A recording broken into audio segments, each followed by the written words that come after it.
శ్రీ మహావిష్ణు శేషతల్పమైన ఆదిశేషుడు మనందరికీ తెలిసిందే.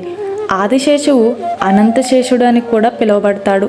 అసలు ఆదిశేషుడు శ్రీమన్నారాయణుని పాన్పుగా మారడం వెనుకున్న కథ ఏమిటో ఇప్పుడు మనం తెలుసుకుందాం.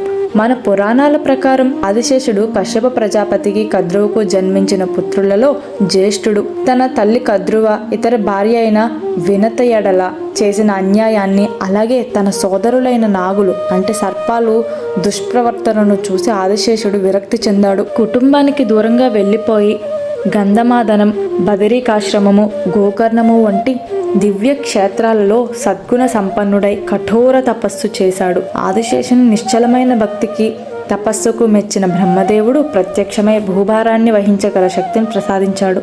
తన సోదరులు తదితర నాగులు దుష్కర్మలకు దూరంగా ఉంటూ అత్యున్నతమైన సేవను అందించమని కోరాడు.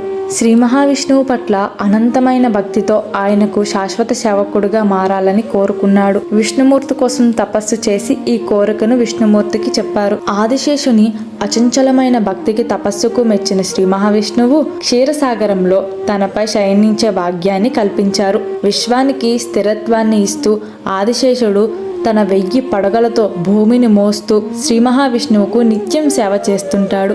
ఈ విధంగా ఆదిశేషుడు తన తపస్సు, భక్తి మరియు త్యాగ నిరతి వల్ల శ్రీ మహావిష్ణువు శేషతల్పంగా మారాడు. ఆదిశేషుని అనంతమైన భక్తి వల్ల అనంతశేషుడు అనే పేరుతో కూడా పిలువబడుతున్నాడు.